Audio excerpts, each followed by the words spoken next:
It's 107.7 The Bone, baby Huey, out here, day number 1 of the 2022 Aftershock Festival. Super excited to be talking to Miles and Lane from Taipei, Houston. How's it going? Thank you for Thanks having for us, having man. us. Yeah, super excited to be here. Yeah, man. First off, great to see you again. Yeah. So for our listeners who don't know, I actually introduced these guys back in December. The Chapel show was it Metallica week celebration. Fun night out. So it's great to see you guys again. Yeah, no, great to see you. That great was to such see a fun show too at the Chapel. We had a blast, and that was just throwing down. You know what I mean? So it was a lot of One fun for the books for sure. Yeah. So today, you guys already played today at the Aftershock. How was that for you today? Yeah, it was a lot of fun. It was Really definitely really cool. We've never gotten to be at Aftershock before or anything like that, so it was really fun and like a warm welcome. And we just had a good time, honestly. Great turnout, nice and hot, nice and chaotic, nice and crazy. It was a great time. We had a lot of fun. So, okay, how many festivals? Because you guys were at Bottle Rock back in May, right? So is this your second festival you played? We've actually done fourth, a fourth. We did we went and did Lollapalooza, which was really fun and amazing, honestly. And then we went over and actually we went and did Reading and Leeds as well, and like getting to kind of dip into the English UK rock scene over there was really cool. So yeah, that was awesome. Oh my God. Yeah. They have some amazing bands over there, amazing shows. Yeah. We were really humbled to be there. Oh my God, that's awesome. So, I mean, for you guys, it must be just awesome to play at a festival. I mean, like, granted, I know, like, the Chapel, amazing room, legendary room in San Francisco. But for you guys, it must be pretty exciting to play in front of Aftershock type crowd where it's so many people. So how's that experience just playing for such a huge crowd out there? Yeah, no, it's been really fun, honestly. It's just very inspiring, you know what I mean? It's really inspiring being around, like, at festivals. You're with just a lot of different bands of, like, different kinds of things, and at, like, these, at Aftershock, and we just did Louder in Life as well. Like, they, I guess that was another festival we did, actually. So 5 now. Yeah, there we go, 5. They cast a good wide net, and it's just, like, great music, and it's very inspiring to be around, for sure. Yeah, so it's really fun. Yeah, absolutely. It's so for you guys, I'm curious, like, so I'm fascinated with you guys because I saw you guys at the Chapel. I was blown away at your sound. It's just the two of you, literally bass and drums.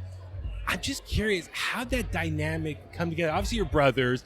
So did you guys always want to be in a band together? But with that being said, you guys were like just the two of us only. I'm just kind of curious how you guys came to be as a band. Yeah, I mean we've played together for a really long time, obviously, and always messed around. Mm-hmm. We kind of really focused it in and got a lot more serious around 2020. Okay. And just since then, it's like been a crazy kind of exploration and like Lane becoming a better and better singer, and then me also playing more guitar and just like working it out as a duo and like kind of just doing it only the two of us and like exploring what sounds would end up coming out of that and like how we would even make that work. I think it's been a really fun it's been a really fun process of discovery and kind of like the thing that we like always said about it is like we didn't like go into it with the intention of being a duo, actually. Like we were always like thinking like when we get guitar players, like my first thing was bass before I actually sang. I only started singing for this band, and so we were always like when we get guitar players, when we get a singer, etc. And then like at a certain point we started just doing more and more of it ourselves, and we were sort of like, okay, now that we're writing all the vocals, writing all the guitars, writing these full songs, like how can we keep it actually just the two of us and not get anyone else involved in this? You know what I mean? So it's like a funny kind of process finding it, you know what I mean? Yeah. That's amazing. So was there ever a point you're just like, maybe we should add some people, or just like, you know what? The two of us is just fine. We can cover a bass. Well, I really love like the thing that I came to love. Like at first, I wanted to definitely have more people, and then I came to really appreciate and love like all the almost like the pros and cons of being a duo, and like the challenges and like the way that it inspires you, because it's like limiting in some ways, but it's also like really cool. Like we both write vocal parts and guitar parts and bass parts and drum parts, and we both think about all of it, and it's like it's not sort of just like, oh, like Lane's the bassist and he writes all that and then I play drums. It's like you kind of, when you're a duo, you're forced to be, you're playing the band more, you're playing like the whole thing, and so that's like a really cool process that I really enjoyed. So I think at a certain point we decided to like actively not have any more instruments. Do you know what I mean? Yeah, exactly. I think that's what kind of makes you guys so unique. It's like I said, at the Chapel show, like, I did the stage announcement and I walked to the side, and then I think I grabbed a drink or something and I stood in the back and I was just like blown away at just how loud you guys are in that room specifically, but like I don't know, it just, you know, your bass is just so warm and fuzzy and heavy. Your drums are just loud and insane. It's like such an amazing experience. I can't, you know, preach enough for Thank people you very to much. go Thank see you. you guys live. It's so much fun. So how do you, I mean, I'm thinking like, you know, like Motorhead, for example, you know, for a 3-piece, totally. they're so loud. Like, how do you guys are able to be, as a 2-piece, create such a loud sound? Yeah, no, I mean, just we kind of got into a lot of experimentation with the sounds and just trying to find different things. And our main thing was we wanted to try and find like a way to do some kind of rock music in a way that maybe sounded a little bit like, not just, you know, doing distortions or anything like that, like just something that sounded a little more like Alien, or just like we wanted it to sound like different, you know what I mean? Like you put it on and it was just like whoa, or something. That was like always the ultimate goal. And so then like kind of just a lot of experimentation with different things, you know, pedals and amps and all these different things. And then on top of that, finding a way to do it with just the bass as well live, you know what I mean? And having a lot of experimentation. So yeah, definitely, yeah, a lot of magic going on in those pedals. God, that is so awesome. Like I said, I love what you guys are doing. I'm just curious though, like, with that being said, what are your influences? I know that's such a broad, generic question, but I'm curious, based on your sound as a band, who influenced you to get to what you are now? You know what's actually funny about it is like I think the main influences we would draw from would be bands like maybe say like Arctic Monkeys, Jack White, you know, Radiohead, something like or lots of bands, you know, Black Sabbath, but I think Queens of the Stone Age for sure. Like, but what's interesting is that I think like we have all those influences, but we take like things from them that, like, I guess maybe if you listen to the music, that isn't the first thing you would think of is like, oh, Arctic Monkeys or something like, or maybe you do, but like, I don't know.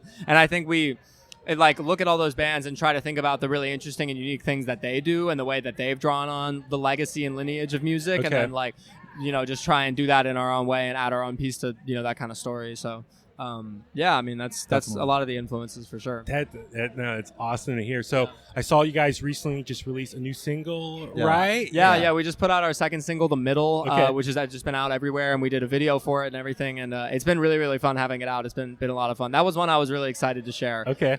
Yeah, just because like that was one of the ones that came about the earliest and the fastest for us, and was just like we wanted it to just be like bam in your face kind of song. Yeah. So.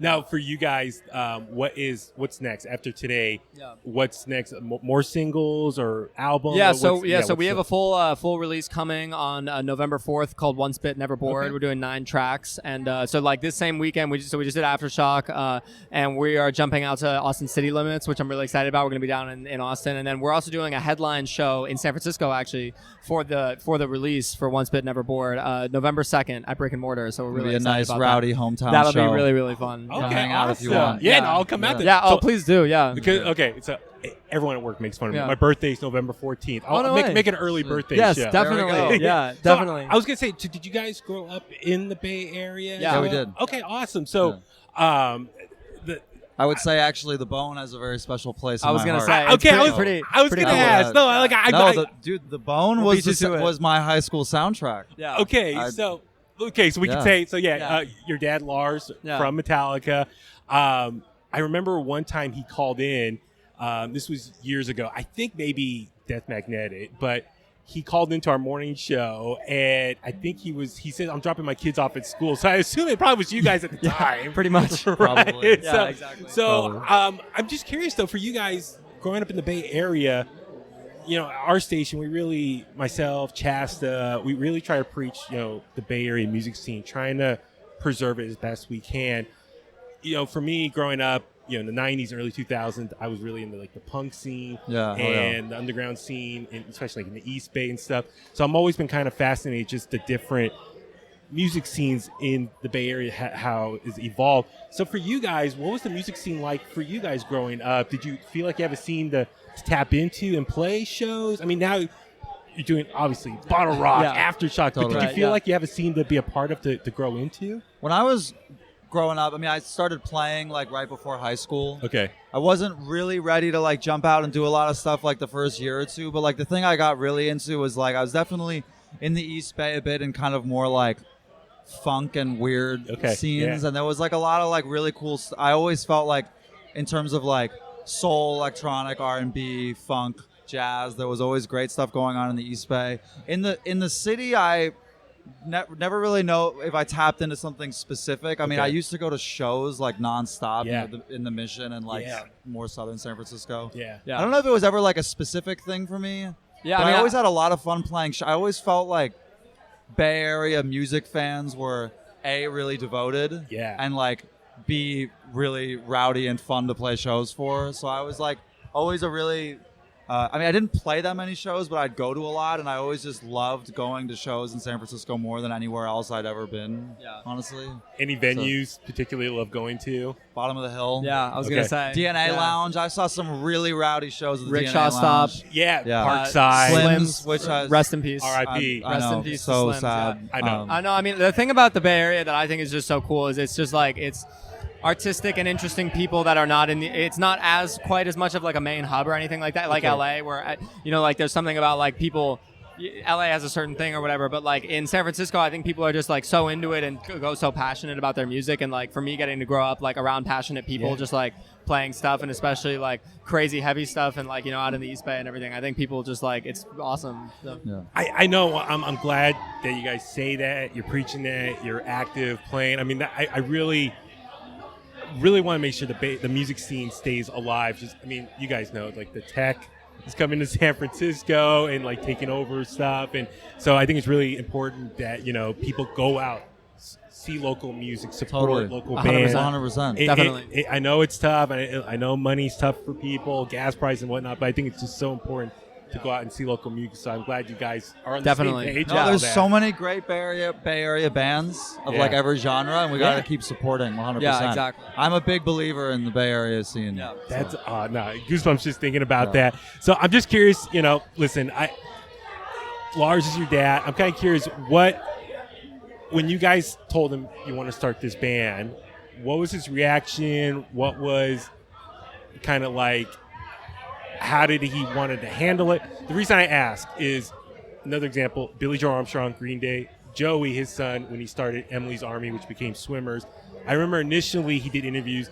He didn't like telling what his son's band name was because he wanted the band to kind of pay their dues or, kind of tough it out on their own first. And then when they proved that they were really committed to being in this band, then that's when he started kind of being more vocal, talking about them. So I'm just curious, your relationship with your dad and when you guys said you're going to do a band, how did that turn out? Yeah, no, I mean, for us, it's just never like, I mean, it was like, obviously in today's day and age, it's, everything is available. All information is everywhere. You know what I mean? It was never something about like, doing anything or acting any specific way about it. I mean, for us, it's like, we just make the music that we're really into. You know what I mean? And I think like he, has always been very supportive of that, and it's been really cool. Just like, and for us, like, just leaning into working on our stuff and just doing, trying to develop that artistically has been like a really, really fun process. I'd say it was almost the opposite of what you were just saying, where it was like I was particular and self-conscious about it, and I didn't show it. I don't think we showed it to anybody until we really felt like we were really like ready to try and play shows and like develop it and like do it out. You know what I mean?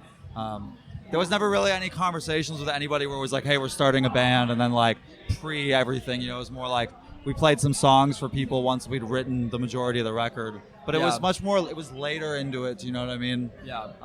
They still feel like we're just getting our toes wet, so it's exactly. It's exciting for the future too. No, I'm super stoked for you guys. Like I said, you blew me away at the chapel show, and then obviously today at Aftershock, even Bottle Rock, which I'm guessing the Bottle Rock crowd much different than the Aftershock crowd. I would say different. I would say equally passionate in their own ways. Do you know what I mean? No, for sure. And it's just been honestly, both of them were super fun for us, and like it's great to see two sides of a coin of kind of the Northern California turnout for people. So it's been awesome. Oh, that's awesome. Well, if you couldn't tell, I could talk music all day with you guys. I know you got a busy day of press. No, definitely.